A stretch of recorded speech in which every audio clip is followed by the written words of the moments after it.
Good morning and welcome to our maiden edition of Straight Talk.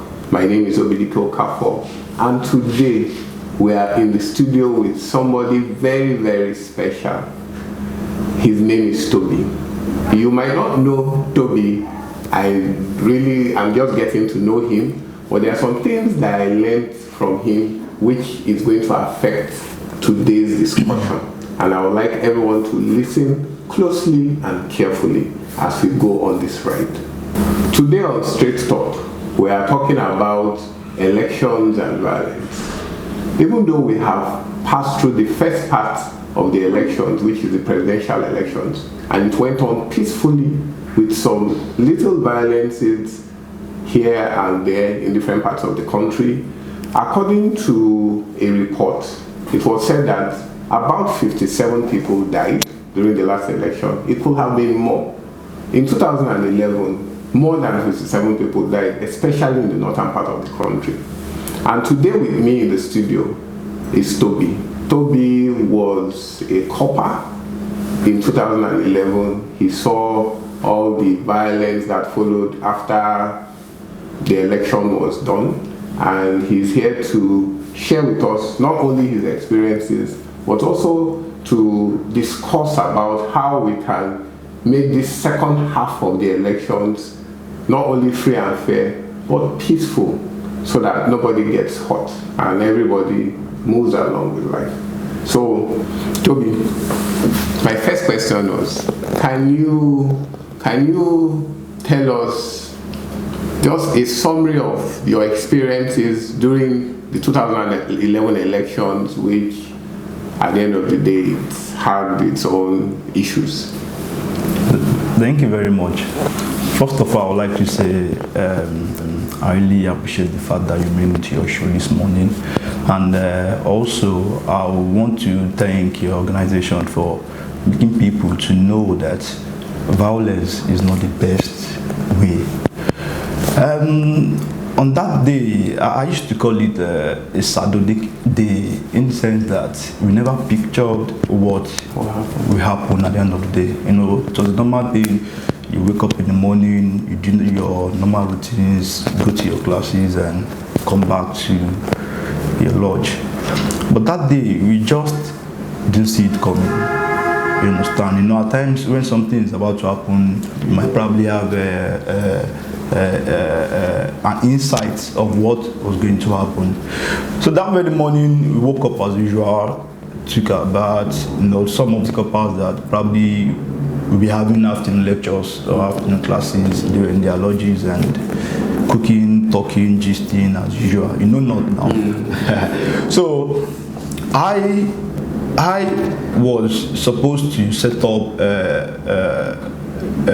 experiment for people, for SS3 students that will be writing physics practical that day, because I was teaching SS3 students. So immediately by 8 o'clock I was up and I was in my class trying to set up, get the whole thing ready for the day. So all of a sudden, my class captain then, Muhammad, I really owe that name to my heart, because he's a brother and a friend indeed. So he just called me and like, Malam Toby, you know, Malam means teacher. So he said, Malam Toby. I said, yes, what can I do for you? I was even thinking maybe he wanted expo from me, you know. I was like, what do you want me to do for you? I was very like, what do you want me to do for you? He said, he heard there's a problem in Azari. That is one part of Bauchi, you know, and that the way it seems, it might likely get to where we're serving. That was the Giadi local government of Bauchi state. So that he will advise me to tell my colleagues and probably find a way out of that environment for the moment. I was like, it can't be true, you know. The election held peacefully, even though we had reports of forceful voting and all that, you know, the previous day. But then I don't see it coming naturally. I said, okay, no problem. Let me just finish what I'm doing and I'll tell my colleagues. So I did that and I left immediately. There was this other couple with me. I told him, go to your lodge, tell our people there let me go back to my own lodge and tell our people. So I went back to my lodge. I, told them what I heard, and actually before then, we've been making joke out of it that at least make sure you have 6,000 in your pocket in case there's anything unusual. Find your way to Kano and look for the next line back to Lagos. So I just told them that, guys, it don't happen though. This is what I heard though. They're like, I can't be true. I said, this is what I heard. I said, okay, it shouldn't really make sense for us to start running start confirming from people in Nazareth, since we have some of our colleagues there. So we took the bold step of calling somebody there. There is a lady that works with, I think, First Bank in Nazareth. In Nazareth used to be the major name after Bauchi town. So we called the lady. The lady was like, she can't even leave the bank. Now they've surrounded the bank. They're trying to burn down the bank and all that. Like, what's happening? She said, some set of people gathered together, shouting, say Buhari, say Allah Akbar and all that. As a matter of fact, it's getting worse. I said, okay, that's it from the first report. Now let's call the other person. So we called another of our friend. He said the same thing, that actually is heading towards Jigawa. Not with bike or with a tricycle or with leg. I was like, that's serious. So I told my friends, what do we do? At that point, there are some other part. There's this other part of the lodge that we've not really informed them. That is where she was staying then. So like, what do we do? So said, okay, best thing, let's pack our bag and luggage and see if we can just move to the nearest police station, which happened to be just in front of my own lodge.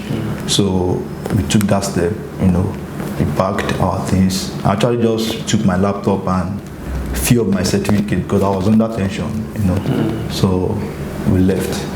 So before leaving, there was no breakfast. So I just told myself, what if I will need to run? How do I run? So there's this filling station right beside me, my lodge. I went there to get mineral. So I'm getting there. There's this guy that used to be a very good friend of mine. In fact, every morning I go there to read newspaper, listening to BBC and all that. Was the first person that chased me with a 2x2 plank, calling me Nama. Immediately that happened, I ran back to my lodge and told them, this is real. So we started packing. So before we know what was happening, we started making our way to the police station. So while entering the police station, we saw all those set of guys gathered together angrily with their planks, cutlass, stones, different kind of hand-made tools that you can use in, injuring someone. So we're like, what are we going to do? Some police officers came and told us, okay, we just entered the station, so we were there. So the news got to that part of the lodge. We used to call it north, south.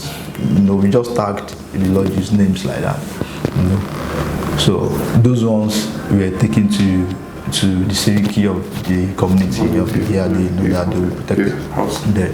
But for us down the town, we were a little bit far from the Seriki, but then we are closer to the police station than Seriki, so they told us to go to the police station, so we went there. So unfortunately for those guys, at that particular moment, they went checking all the lodges and discovered no copper was there, so they destroyed most of our properties and all that, burnt our clothes, bags. If you have your certificate in there, definitely, which even mine was involved too. So we're just there waiting and trying to see if we can get help. So I remembered at that point my mom called me and told me, where are you? I heard there's a problem about you. And I said, no, there's no problem. I'm even eating, as a matter of fact. She said, what are you eating? I said, spaghetti. The man said, okay, in case you hear anything, just go to Kano and take a flight back to Lagos. I said, there's some problem. So we were there inside the police station. you know, with different kind of opinions, you know.